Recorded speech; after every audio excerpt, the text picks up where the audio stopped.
Bonjour à tous, c'est toujours le frère Zulula dans l'émission, dans les révélations cachées de la parole de l'eau. Je rends grâce à Dieu, le créateur du ciel, de la terre, de ce qu'il est grand, glorieux et redoutable. Je remercie ce Dieu parce qu'il est bon, parce qu'il est fidèle, parce qu'il est tout puissant et de ce qui vit inexplicablement hors de toute réalité. Donc aujourd'hui, par sa permission, par sa grâce, on va donner notre sorte d'enseignement. On va entrer dans les mystères cachés de la profondeur, des profondeurs de la fête de Noël. Plein de gens parlent de la fête de Noël sans savoir exactement où est-ce que l'origine, quelle est l'origine de Noël, quelle est l'entité qui contrôle cette fête, hein. Quels sont les esprits qui sont derrière cette fête de Noël. Actuellement, il y a plein de gens qui se disent chrétiens, qui se disent croyants un peu partout dans le monde, dans toutes sortes de religions confondues, vont aller faire des courses pour leurs enfants, pour acheter des cadeaux pendant Noël, mais ils condamnent quand même Noël, mais ça ne les empêche pas d'aller néanmoins acheter des cadeaux au jour de Noël à leurs enfants. Et vous voyez actuellement ceux qui se disent pasteurs ou hommes de Dieu, vont, soi-disant, profiter de cette occasion pour aller chanter dans les églises, pour aller annoncer, pour prêcher l'évangile, c'est-à-dire pour aller adorer dans les assemblées en disant que le Christ est né le 25 décembre. Pour ça, dans cet enseignement, on va voir si le Christ est réellement né le 25 décembre, s'il est né quand la neige était en train de tomber.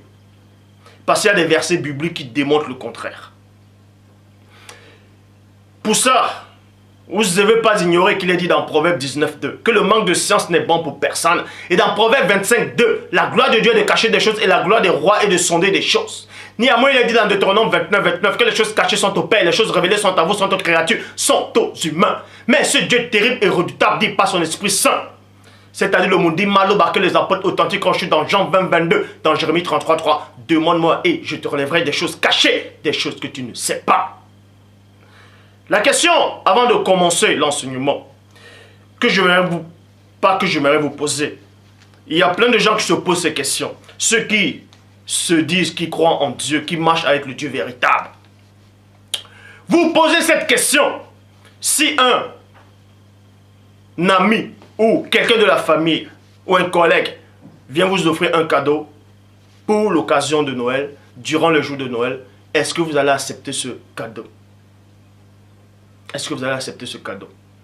Quand vos enfants, ou vos neveux, ou vos nièces viennent vous dire, oh papa, ou tonton, maman, je veux ce cadeau, c'est au jour de Noël. Vous qui marchez avec Dieu, est-ce que vous allez acheter le cadeau au jour de Noël spécialement à cet enfant-là? Est-ce que vous participez aux œuvres de cette fête? Pour ça, on va entrer dans le cœur du message. Dieu va vous révéler les mystères même, la racine de cette fête. Pour ça, je vous exalte, on va commencer dans Luc chapitre 2 au verset 4. On va commencer par rapport à la naissance du Christ. Avant de parler de Noël, il faut d'abord comprendre comment Christ est né, c'est-à-dire la saison où il est né, la période, à quel endroit, à quelle circonstance, en quel moment.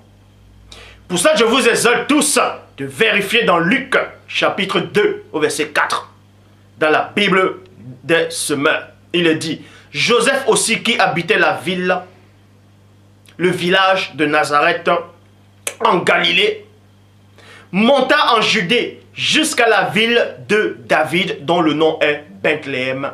Bethléem qui signifie la maison des pains. Car il était de la descendance de David. Verset 6. Bible du semeur. Or, durant leur séjour à Bethléem, arriva le moment où Marie devait accoucher. Point.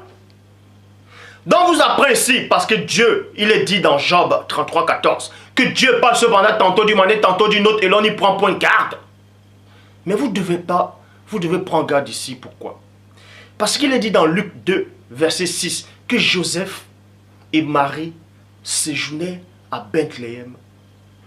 Et c'est à cet instant-là, et c'est à cette époque-là, c'est à cet endroit-là, que Marie voulait accoucher. La question que je vais vous poser, c'est de savoir, Quand Marie et Joseph, selon Luc 2, verset 6, séjournaient à Bethléem, ils séjournaient où? Chez qui? Ils étaient dans une maison? Ou bien ils étaient dans la rue? En plein hiver, comme plein de gens pensent que Christ est né en hiver, en 25 décembre. Est-ce qu'ils étaient en hiver? Est-ce que Marie séjournait où à Bethléem? Dans une maison ou dans un hôtel? Point d'interrogation. Mais toujours est-il qu'il est dit dans le verset 7. Bible, parole de vie. Elle met au monde un fils, son premier enfant, point. Elle l'enveloppa dans une couverture et elle le couche dans une mangeoire. En effet, il n'y avait pas de place pour eux dans la salle où logent les gens de passage. Point. On vous dit ici, il y a déjà plusieurs révélations dans le verset 7. Le verset 7 de Luc 2, on vous dit, Marie a mis au monde son fils premier-né, qui est le Christ. Elle a enveloppé d'un drap, un simple drap. Est-ce que si cet enfant était né en hiver, aurait-il supporté la froideur de l'hiver dans un simple drap, dehors, dans une bergerie ou dans une mangeoire? On vous dit néanmoins, dans Luc 2, verset 6, qu'il séjournait à Bethléem. Mais il séjournait où à Bethléem? Si il séjournait dans une maison, pourquoi elle est sortie de cette maison pour aller essayer de trouver une bergerie, un hôtel pour accoucher? Pourquoi ne pouvait-elle pas avec son mari demeurer dans cet endroit où il séjournait à Bethléem? Ou bien séjournait-il dehors en plein hiver?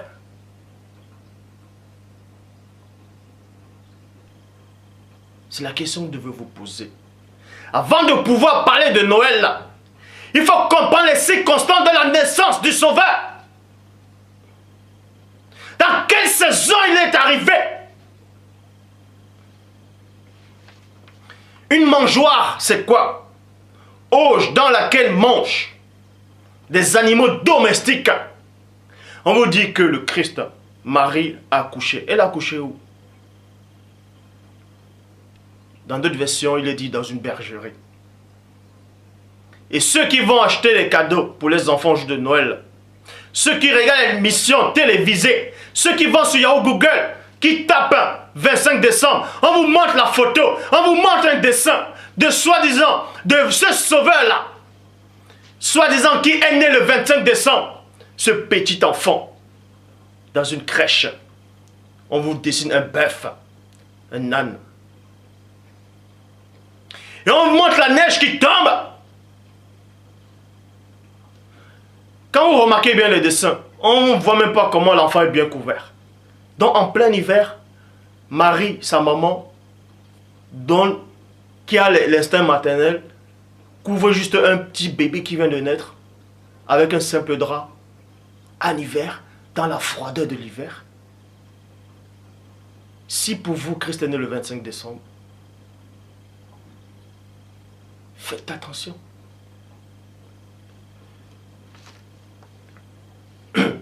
Donc, dans le verset 8, Bible de la liturgie, dans les environs se trouvaient des bergers qui passaient la nuit dans les champs pour garder leurs troupeaux.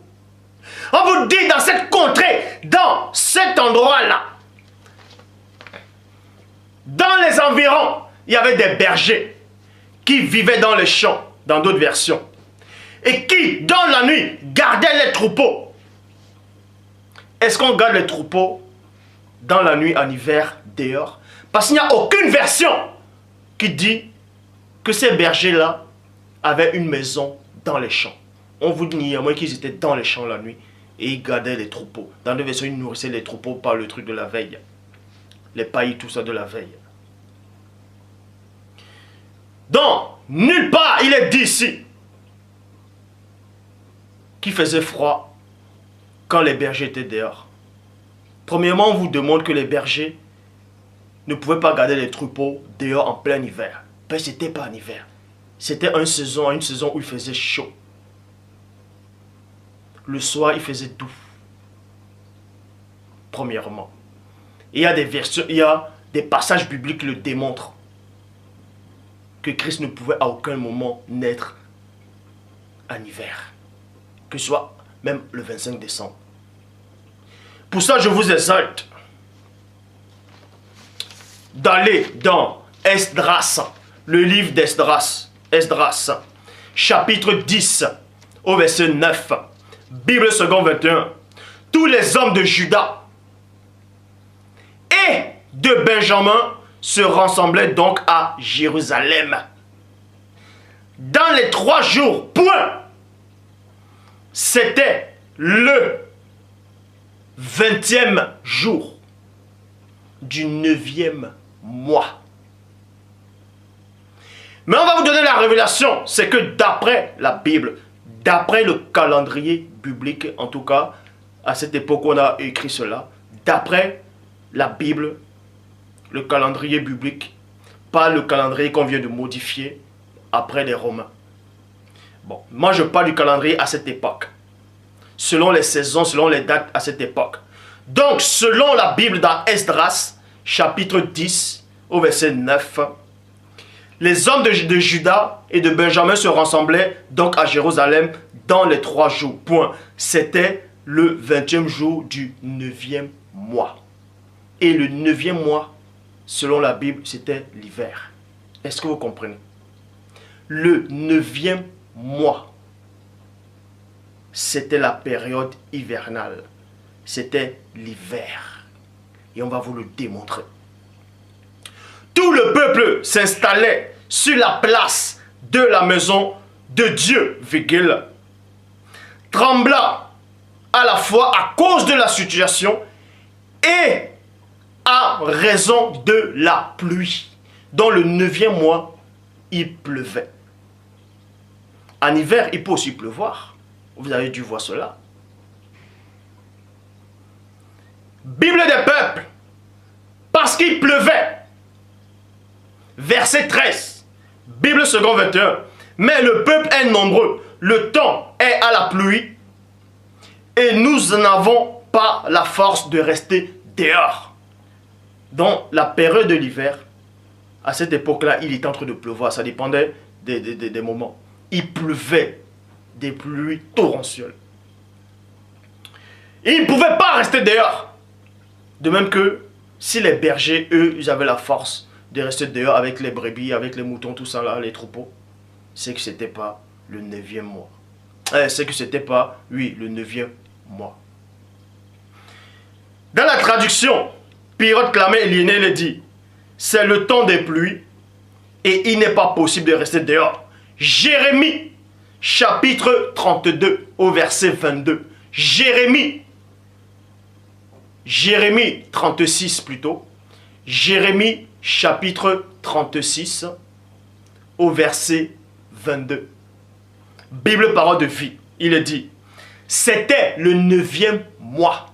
Exactement comme dans Esdras 10 au verset 9. Dans Esdras chapitre 10 au verset 9, le 9e mois, il pleuvait. Il était en train de pleuvoir fortement. Tandis que dans Jérémie chapitre 36 au verset 22, Bible parole de vie, c'était le 9e mois de l'année. Et le roi occupait le logement construit pour la saison froide. Point. Dieu. Donc, Jérémie 36 verset 22 vous montre que le 9e mois de l'année, c'était la période de l'hiver. Je répète, Jérémie 36, verset 22, Bible parole de vie. C'était le 9e mois de l'année et le roi occupait le logement construit pour la saison froide. Point. Il se tenait devant un feu allumé. Il se tenait devant un feu allumé parce qu'il avait froid. Et de même que dans Esdras 10, 9, il ne pouvait pas rester dehors parce qu'il pleuvait. Toujours dans cette période hivernale. pour vous dire que les bergers, quand ils étaient dans les champs, il ne faisait ni froid, il ne pleuvait pas. Puisque nulle part il est dit que les bergers s'abritaient devant un feu. On vous montre la période hivernale selon la Bible. Soit il pleut des fortes pluies, soit il fait froid. Mais ce n'est pas obligé qu'il neige.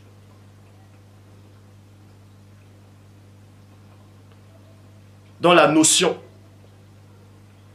de la naissance du Christ le 25 décembre tombe à l'eau. Le Père se glorifie. Donc avant de venir parler de Noël, là, il faut connaître les saisons, les circonstances, les époques. Luc, chapitre 2, au verset 11. Bible en français courant. Cette nuit, dans la ville de David, est né un sauveur. C'est le Christ, le Seigneur. Point. Donc, l'ange apparut. Il s'est entretenu avec ses bergers. Il a dit, cette nuit, dans la ville de David, est né un sauveur.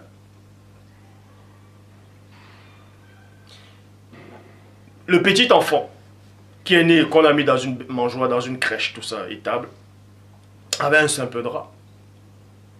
Or, le roi, dans Jérémie 36, 22, le 9e mois, il était dans son logement, mais il avait froid. Mais le roi était bien couvert, mais il avait néanmoins froid. Mais cet enfant était juste couvert d'un petit drap, mais il était dehors, dans une crèche, dans une étable, dans une mangeoire. Et nulle part s'écrit qu'il y avait un feu qui le réchauffait. Donc pour vous montrer que Christ n'est pas né le 25 décembre, Christ n'est pas né en décembre, Christ n'est pas né en hiver. C'est la plume mensongère du scribe, Jérémie 8.8. Ça, le premier point a été réglé pour la naissance de Christ. On va passer maintenant à Noël, la fête de Noël. L'esprit qui est derrière Noël. Quelle est l'entité qui est derrière cette fête-là? Pour ça, je vais dans Jérémie, chapitre 10, au verset 2. Bible, parole de vie. Voici ce qu'il dit, 2 points. N'imitez pas les autres peuples, n'ayez pas peur des signes qui viennent du ciel. Ce sont les autres peuples qui en ont peur. Bible des peuples. Là, c'était la Bible parole de vie. Bible des peuples. N'ayez pas peur. Non, n'apprenez pas les pratiques des païens. N'apprenez pas les pratiques des païens. Apprendre la pratique des païens ici, c'est quoi? On va vous le montrer durant l'enseignement. C'est par rapport aux fêtes de Noël. Vous qui dites être homme de Dieu, ou bien enfant de Dieu, ou serviteur de Dieu, ou croyant, vous êtes les premiers à condamner Noël, et en même temps les premiers, au jour de Noël, à acheter vite les paquets, les sapins, et mettre chez vous. Jérémie chapitre 10 au verset 2 vous dit, n'imitez pas les païens, la coutume des païens, par rapport à Noël, à ses coutumes. Pourquoi? Verset 3, Bible en français courant. La religion des autres peuples, c'est du vent. Rien de plus. Point. On coupe du bois dans la forêt et l'artisan sculpte une idole.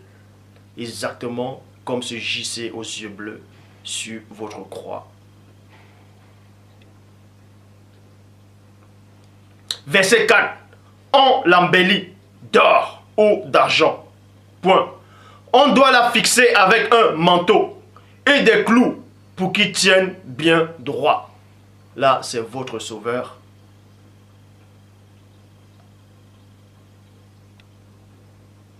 Qu'on a inventé. On a sculpté sur la croix. Et pendant les fêtes de Noël, vous l'associez à Noël. On va vous montrer que c'est normal que vous réussissiez à associer votre faux messie là qui est arrivé, soi-disant il y a 2000 ans, avec vos fausses dates et en hiver. C'est normal que vous l'associez, puisque la Bible aussi, je dis bien la Bible aussi, associe cela. Quand il dit associe cela, vous démontre en fait quelle est l'entité qui est derrière. Donc Jérémie, chapitre 10, verset 4 vous dit quoi? On l'embellit donc d'or et d'argent.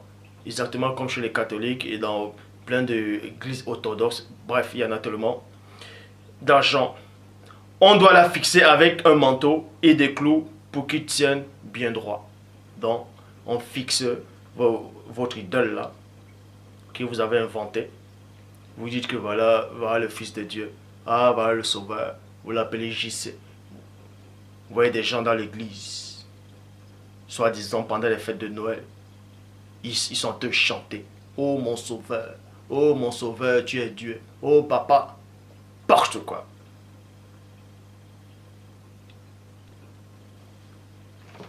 Verset 5, traduction David Martin. On façonne tout droit comme un panier. Je répète. Verset 5. Ils sont façonnés tout droit comme un palmier, virgule, comme un palmier, comme un palmier. Et ils ne parlent point, on les porte par nécessité, à cause qu'ils ne peuvent pas marcher. Ne les craignez point, car ils ne font point de mal, et aussi, il n'en est pas en leur pouvoir de faire le bien. Pourquoi on compare ces faux dieux-là avec les palmiers? Et c'est quoi les palmiers? Le palmier, il y a plusieurs sortes de palmiers. Il y a des palmiers connus sous le nom de les palmiers du voyageur. Palmier du voyageur, c'est taillé comme des sapins de Noël. C'est taillé comme le sapin de Noël. Donc on associe déjà ces idoles-là à ces sapins de Noël, exactement comme dans votre époque, vous associez votre Sauveur avec la fête de Noël, le 25 décembre, sapin de Noël, les guirlandes. Donc, les palmiers du voyageur sont taillés comme des sapins, comme ça. Et et le palmier de Bismarck.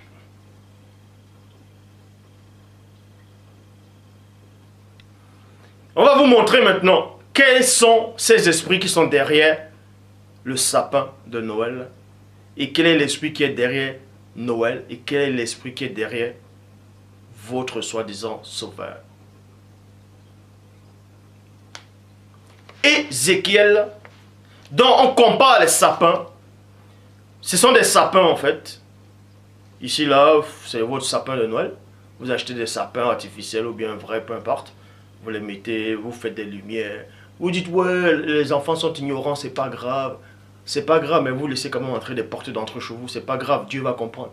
Ah, Dieu vous a dit qu'il va comprendre. Et il vous a dit ça. Ah, ben dis donc. Bref.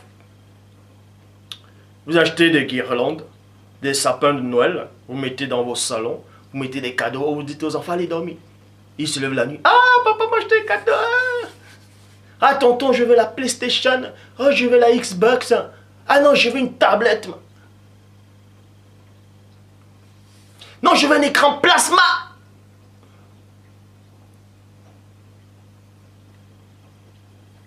Bref. Donc, dans Jérémie ici, on parlait des gens qui sculptaient des idoles, des abominations, comme des sapins. Donc, en fait, on va vous expliquer dans un autre livre que c'est avec les arbres de sapin, que c'est avec le sapin qu'ils faisaient cela. Donc, pour vous montrer que cet esprit-là existait déjà de Noël. Mais que les véritables hommes de Dieu condamnaient déjà ça. Mais c'était une hérésie totale. Ézéchiel, chapitre 31, au verset 7.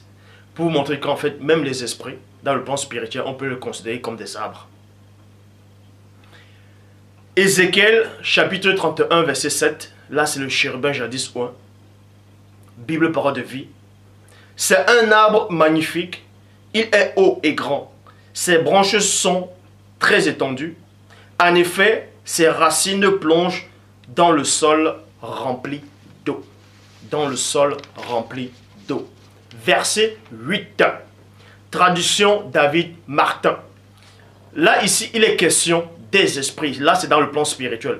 Mais physiquement, dans le plan physique, dans d'autres versions, on les représente avec certains arbres connus dans le plan humain. Bon.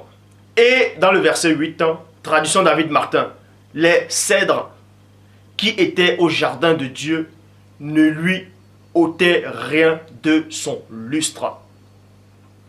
Les sapins. Ah, ça vous surprend là maintenant. Les sapins. Oui, ça c'est les sapins de Noël. Et là, vous devez comprendre ici là que ce sont des esprits en fait. Les sapins n'étaient point pareils à ses branches et les châtaigniers n'égalaient point l'étendue de ses rameaux. Tous les arbres, en fait, vous devez comprendre ici que c'est tous les esprits qui étaient au jardin de Dieu n'ont point été pareils à lui, à sa beauté. Ces arbres-là, on s'adressait aux chérubins jadis oint et à d'autres formes d'existence spirituelle. Ésaïe chapitre 44 au verset 13. Bible annotée de Schaffner, il est dit: le sculpteur étant la règle trace la forme au crayon, la façonne avec le ciseau, la mesure au compas, pas le compas où on danse, avec le compas, et en fait une figure pareille à un homme superbe pour le loger dans une maison. Point. Verset 14, traduction David Martin. Il est dit: il se coupe des cèdres et puis un cypre. Donc on dit, ceux qui fabriquent les idoles là, des faux dieux qu'on vous présente, des fausses religions qu'on vous a apportées, avec des faux noms, ils fabriquent les croyances là. Derrière, il y a un esprit qui les domine. C'est un esprit du sapin, c'est un esprit en fait. C'est un esprit. Mais dans ce plan-ci, on le représente sous forme d'arbre. On vous dit ici, dans le verset 14 d'Ésaïe 44, il se coupe des cèdres et prend un cypre. Et les cypres, selon la Bible, c'est un sapin. On va vous le démontrer dans un autre livre. Et prend un cypre, c'est-à-dire un sapin ou un chêne, qu'il a laissé cloître parmi les arbres de la forêt. Il plante un chêne et la pluie fait croître. Ézéchiel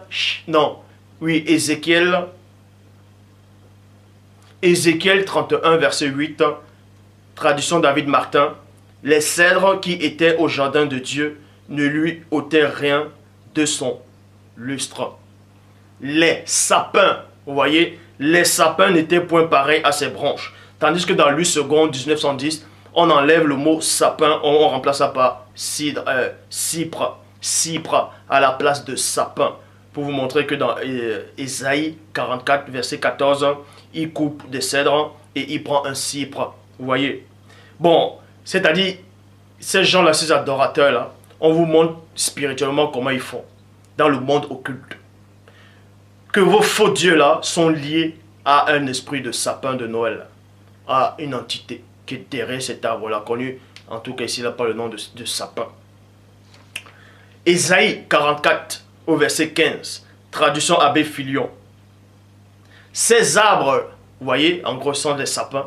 Ces arbres servent à l'homme pour brûler, et il prend et il se réchauffe, et il se chauffe, il en met au feu pour cuire du pain, et de ce qui reste, il fait un Dieu. Il fait un Dieu. Et l'adore. Il en fait une image devant laquelle il se prosterne devant laquelle il se prosterne. Verset 16, Bible nouvelle, Bible seconde, il est dit, il jette au feu la moitié de son bois. Avec la moitié, il va pouvoir manger de la viande. Il cuit un rôti et se rassasie. Il se chauffe aussi et dit, ha ha, je me chauffe, je vois les flammes. Vous voyez? Je me chauffe, je vois les flammes. Verset 17, traduction Abbé Crampon. De ce qui reste, il fait son Dieu, son idole, en se prosternant devant elle, devant laquelle il prie en disant, délivre-moi, car tu es mon Dieu. Vous voyez, ces gens qui vont prier, soi-disant à Noël, ils sont là, JC, sauve-moi, ils sont là, devant la croix, ils pensent à ce Borgia, à ce personnage qu'on a inventé. On vous dit, le Sauveur est arrivé il y a 2000 ans, n'importe quoi, il n'y a aucun, je dis bien, aucun livre, aucun passage biblique qui dit que Christ est arrivé il y a 2000 ans.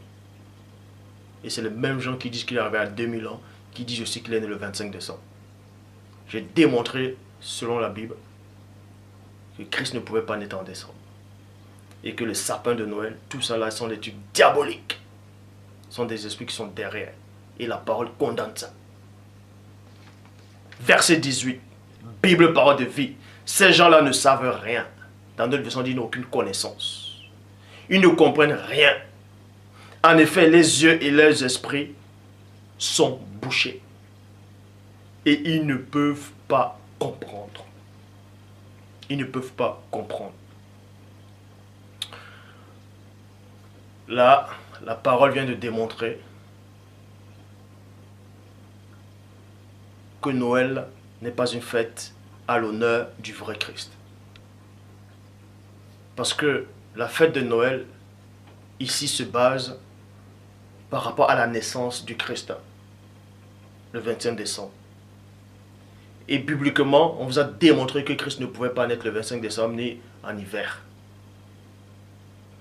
Donc, cette fête-là est déjà un mensonge. Est déjà un mensonge. Ce n'est pas pour l'honneur du vrai Christ. C'est un mensonge.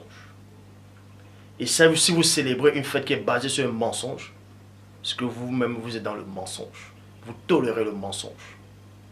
Et le père du mensonge, c'est le diable.